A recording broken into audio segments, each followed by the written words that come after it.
Oh, great. I love seeing this item screen all the time. It's really, really exciting. That was your opener? Yeah. You told me you had something gold to introduce this one. I love fucking with you. Damn it. Anyway, today in Resident Evil DS, we're actually going to get everything done in the cabin that we can, except for the boss. Gonna leave you in suspense. But the fun part about playing on Rebirth mode and getting this far into the game is small puzzles that you would think insignificant are ramped up here. And another fun part about Rebirth mode is they have added extra puzzles to this part of the game, so it becomes a lot more fun and a lot more tense. When you say fun, I'm not feeling it. Now, more when I say fun, I mean clever in context. There's one puzzle that you will see me struggle with. Not this one, even though it looks like I'm totally struggling with it. But a puzzle when we get down to the very, very bottom of the basement. You'll see what I mean. I love the puzzle they bring to the table, but it's agonizing when you don't know how to do it. Please excuse my attempt to figure out this puzzle. Oh, no. You've got it. You've got it nailed. Go for it, man. Nailed it. There we go. There you go. It only took 2 minutes. Hey, that's a new record, okay? I know, I was congratulating you. Oh, thank you. Thank you. I'd like to thank the Academy and Chris Redfield's amazing smarts. Yeah, I couldn't say that with a straight face. Yeah, there's my zinger. Hold on, can we rewind about 2 minutes so I can add that to the beginning? We're also going to find that this game isn't coded very well, and it's very picky when it comes to what you have to do in this place. Wasn't that one of the things that we made fun of, like, back in our high school days? Yes. For example, this right here, you need to push the statue over the hole so that a tentacle doesn't come out and strangle you. That should have been enough. That's not enough. So, shit. That doesn't count. Have you ever heard of just... But I also through the statue. I also phased through the statue because the tentacle had to strangle me, and it pushed me through the statue. So thanks a lot for that. I'm getting out of here. There we go. And also for this recording and the last one, I forgot to turn the blood back to green. That's one thing you actually have to reset every time you turn on the game. It's weird. Why do we have green blood again? Because red is too spooky. But Don't question it any more than you have to. It's not worth your sanity. They're bleeding lime juice. Now, here's what I thought would have been interesting. There's an arcade machine back there, or like a pinball machine, and I thought they were going to... It's been a while since I've played this part. I thought they were going to have us play something on the pinball machine to get like a key or something like that. That is a missed opportunity if I've ever seen one. I didn't know if there'd be a puzzle. Just have it there just for fun. You know what? That would have been brilliant. If you play it too long, though, or if you hit it more than 3 times without leaving the room, that like a zombie comes and slits your throat as you hit the plunger. I can see that. Thank you for the camera angles here. Oh, getting nauseous. Oh. The only adversity that they're adding here is there's going to be a lot more spiders just on the ground that if they run into you, they instantly kill themselves, so nothing doing there. Also, a lot more zombies. There used to be only 1 in this room, and there's 4. 4? Yeah. Shush. Yeah, shush. I could have sworn that was a map on the wall there, but there isn't. So we'll just get the red book. We ate the map. Not the map, not the map, not the map. It's like, oh, I'm too busy eating this already eating food, but hey, here's new food I could try and, use a lot of energy to try and get. Chris's Fine Foods. Hey. Hey, nice reference to Dead Rising. I'll do it anytime I can. Woo! Dead Rising referenced Resident Evil, and you just cross-referenced Dead Rising and Resident Evil. It's... Whoa. Wow. Capcom, you love self-referential humor, don't you? I just love that. The little spiders just go, charge! And then immediately they just die. Retreat! No, our reservoir! What the? Our source of power! How could you? I guess I'll take your word for it that it drained. Now there's a zombie in there! How did you get in there? How did he get out? Maybe he was in the water the whole time. Actually, he was. I might have to up the volume on that, but the zombie was in the bathwater. But how did it end up to the right of Chris? Chris wasn't paying attention, he just zoned out as he was watching the swirly go down. Probably. Okay, hey, there's an example of a new type of zombie that can happen in first-person mode for Rebirth. Acid spitters. Essentially what you have to do, and this is actually kind of hard to do on a 3DS, but you have to blow into the microphone to blow the acid back at them. Isn't like the microphone for the 3DS like underneath the select button or something? It's in a weird place, and I couldn't figure it out fast enough to blow the acid back, so yeah, I took a hit on that. Well, you really blow ass, Ed. God, I really suck at this part. There we go. You could say that your skill is corroding. Now, for some reason, they went back to red blood for that, but it's technically still green. Looks pretty red to me. Oh look, it's a red herb. We're all colorblind. Aren't you gonna get those 2 puce ones? Maybe later.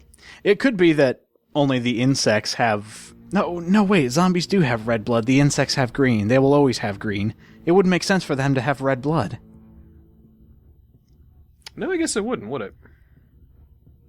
I think I just learned about animal psychology, and that wouldn't have made sense either. You mean entomology? Entomology, thank you! You and your science major. I did major in science. Oh, close enough. I was damn good at science, though. Yeah, there we go. Peeps out that little hole. It's like, oh, come on! Yeah, they want you to get it on the exact pixel, or else, nothing doing. And it just falls right through.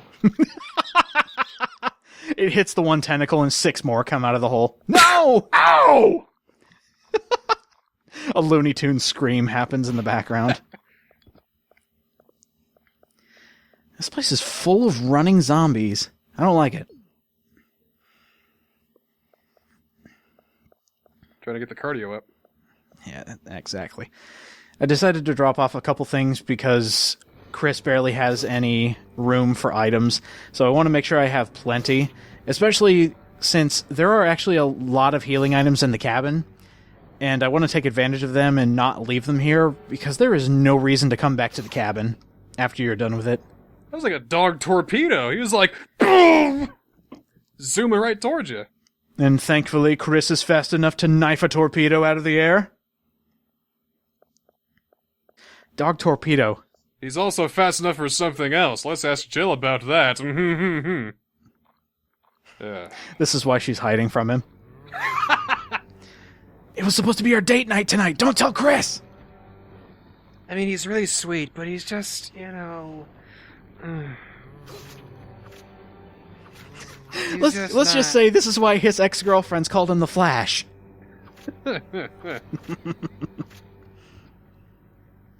Damn, I could have had a perfect on that. Chris Redfield, more like Mist Bedfield. Where was I going with that? I have no idea. I don't know, but it was pretty good. I'll give myself a 4 for that one. Yeah, 4 out of 5. Yeah, 4 out of 10, really, but okay. Okay, well, that's what Jill gives Chris. Hey! Oh! Oh! Alright, so please don't blame me. I almost had the code, but I forgot that Rebirth added 1 extra digit to Chris's code. So, excuse me while I stand around here pushing buttons like an asshole and not guessing the code right, but yeah, Rebirth adds 1 digit to Chris's code. Because fuck you. That's why. Yes, because fuck me. Why another digit? Yeah, cause we could. Because Rebirth mode is here. It's supposed to be harder. Don't you understand? Oh, I'm not doing too good. I'm on orange caution. How'd I get there? I don't know. Must find a way to heal myself. I'm dying. If only you picked up that rainbow-colored herb, you'd be fine now. Oh, yeah, just snort it and I'm all good. Ready to go. Here we go. Here's the good stuff. Yeah, that's that dank. I'm feeling fine with that shit. The Snoop Dogg comes busting through one of the doors. Hey, it's not Snoop Dogg, though. It's a terrible voice actor. It's like, Snoop Dogg, what are you doing here? Yes, I am Snoop Dogg. What is up, dog? We gonna get Crickety Crag out of here. It's getting dank, yo. Snoop, you're here, too! Barry and Snoop Dogg, really good friends. Roommates in college. He always knows how to have a good time. When you're not doing a mission. God, I can see this, and it's so gorgeous. I love this idea. There we go, a couple extra rooms to explore. Oh boy. I did notice there's a few places to get small keys, or drawers that need small keys. All of them have a 7-pack of shotgun rounds, and they only give you one small key in this entire area, which means if you didn't bring one, you're missing out on 1 pack of ammo. Oh dear! Yeah, at the rate I'm going, oh no, why?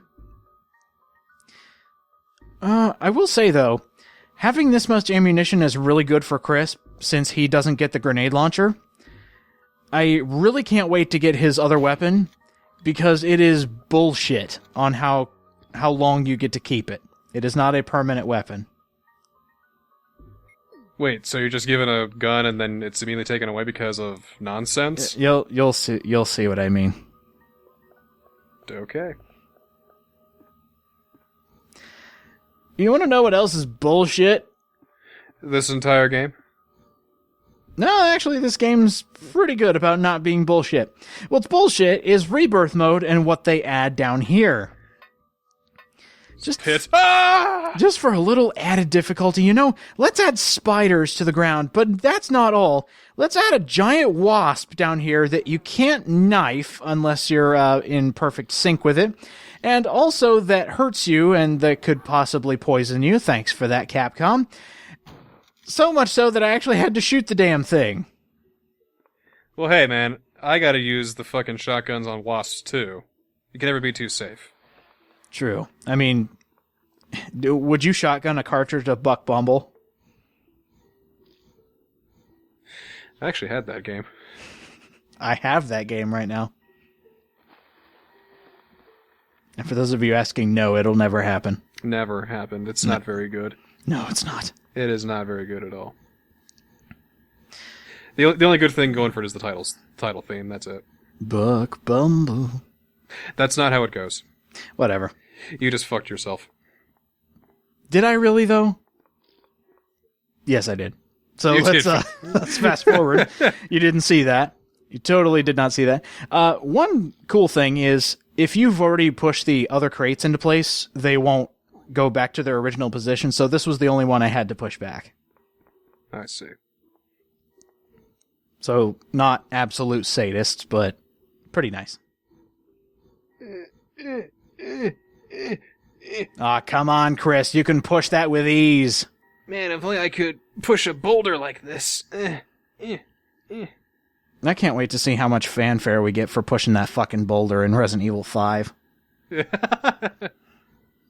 I still consider that, like, out of all the scenes in any Resident Evil game, that is probably one of the most stupidest things I've ever seen, but it is so glorious when it happens. Well, yeah, because it happened at the end. It'd be different if it happened, like, halfway through. Yeah, you get to because of course there's a ruins level because Resident Evil 4 had one, but you finally get there and he pushes over the boulder and you're like, what? That shouldn't have happened. Bullshit. Well, it's kind of weird. In that game, each character has their own part where they gotta mash A like crazy. For Chris, it's obviously the boulder pushing. It's a final test of the QuickTime events and all that. But for Sheva, she just has to climb up a ledge. Must be hard to do in an active goddamn volcano. Yeah, I can see that. So I guess I'll give her a little credit there. Fun fact, I actually thought the cutscene was going to play for this, and just to make sure I didn't miss it, I did 2 full runarounds. It does not happen. Chris does not get a cutscene revealing the giant shark. Instead, it'll just try to catch up with you, but you are too fast in this laggy water for it to catch you. Yes, you, a land creature, are much too fast for a shark in the water. Mm-hmm. Oh, he's getting close. Oh, he might actually get me. Oh, man, he's just too fast. I can't... Uh-oh. Wish I had fins that could maybe go faster in the water, but damn. Why am I so useless as a shark? You're about as useless as that key was. Alright, here's a good example of Rebirth mode changing it up a bit. A very small bit. Push the button, it adds water. Actually, when you pull this lever to drain the water... Oops, Chris, look what you done did. There's poison water sprinkling inside the room now for some reason. I don't even know why. Yeah, poison water. What are we gonna do, Chris Redfield? Well, how about a valve here? Let's turn the valve using the touch screen. Which way do you turn it? Oh, I'm thinking a little bit to the left action here. I don't know how I can figure this out, but if you turn it enough, you might actually be able to stop the poison water that somehow came out of the sprinkler system for no goddamn reason. Hey, look at that, we did it! Why the fuck would you have a poison sprinkler system? What purpose could that possibly... You don't even have regular water poison sprinklers in here. It's gotta be poison. Does that put out the fire faster if there's one down here? Why would you do that? Okay. Okay. Okay. Here's a fun puzzle.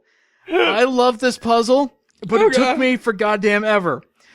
The original length of this, when I recorded this, it was 50 minutes because I spent about 20 of it on this puzzle. This is a very intricate puzzle. There's only one solution that I can think of. But basically you need to have all 3 segments equaling 15, 2 numbers equaling 3, 2 numbers equaling 8, and then the first number and the last number equaling 15. This is a really cool puzzle. I love the fact that it exists, but I am no good at it whatsoever. I hate math puzzles anyway. Now, this one I really liked, but it just wasn't with me that day when I recorded this. I just couldn't get it. I was trying my best. Give me a sec. No, don't worry. We'll solve it within this millennium. Don't worry. Hey, when I finally solve this puzzle, the dead will walk the earth. Am I right? Yep. Let's see. I think, the 3 and the 5, and then you put the 4 over there. There we go. There, finally. And all of that was just to unlock the room next door, which you have to do to get the key. Well, you solved the puzzle, and look at that. There's zombies everywhere. So, hey! Hey, the dead walk. It took me long enough. You know, that there's this, whatever. Yeah, and the time it took for me to finish that puzzle, the zombie outbreak happened all over Raccoon City. Not only that, the entire world. And Chris Redfield had a birthday. Yay! Chris, you're a year older and everybody's dead. Woo! I'm 28 again! I should actually look up how old all these characters are, because in the opening, a lot of them look like 18. Well, they told us right in the opening, you know? Oh, yeah, I guess I didn't pay attention. I don't know if you could fucking read it with the shit quality here. But. That is a good point. Maybe I was just too entranced by the schmaltziness of this B-movie opening. King of the Sea! Sharknado 4 looks kind of underwhelming. Mm-hmm. Already gone. More like a shark drizzle. Yeah, I'll say. Sorry for all the random cutting around here. There's just so much that we've already seen in this place that I just wanted to kind of move it along a bit. And now for the actual code. And now There for we the go. actual code. This is actually wrong, by the way. I didn't know the code until after the fact. And the hilarious thing is, it's almost as if the code popped back into my head at the worst time possible. Because I had finished this recording, and it was a day later where I was like, oh shit, that's the code. Went back and tested it. It worked every time. And, well, I guess I should say, it worked up until I found out that Rebirth mode added the extra digit. So then I just tried digits after that and found that code worked every time. You're going to change your lock to that every time that you have to go in your house. You have to do that. Yep. Move the dot in a different place every time so nobody figures it out. I just have a button on my desk that says randomize and just randomizes the lock. Oh god, that would suck. Can you imagine if you accidentally press that? Accidentally, sure. I just keep pressing it. No, please! I'll never be able to get back into my house. I'll do it while you're entering another code, so that way it fucks you up. It's like, please type in a new password. And you accidentally drop something on your keyboard and one of those keys happens to be enter. So it's like, thank you for entering a new password. Shit! You can change your password again in 392 weeks. No! The system has failed. I guess we'll just scrap it then. There is a reason we are unlocking the chemical room, but not actually using the chemicals. We'll find that out in the next episode. This is one of the very few instances where Rebecca is useful. Very few instances. Mm-hmm. I mean, she has 2 uses in this game. The piano playing is not apparently one of them. 3 uses in this game.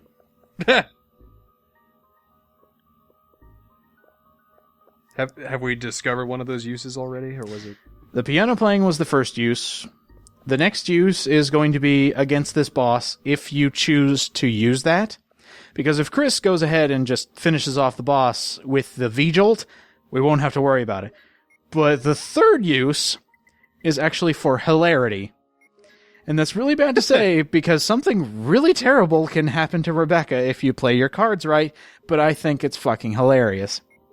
Yes, something terrible could happen to Rebecca. She could be in another Resident Evil game. I actually like her. In 0. And the remake, where she's not obnoxious. So, next time on Resident Evil DS, we're going to fight Plant 42 again, and we're going to show you the different ways to beat it. Okay. Yeah, we're going to burn that dank weed, yo! Oh, jeez. Yep, I had to go there because it's a giant plant, it's green, you burn it. The fumes are just so nice. Oh.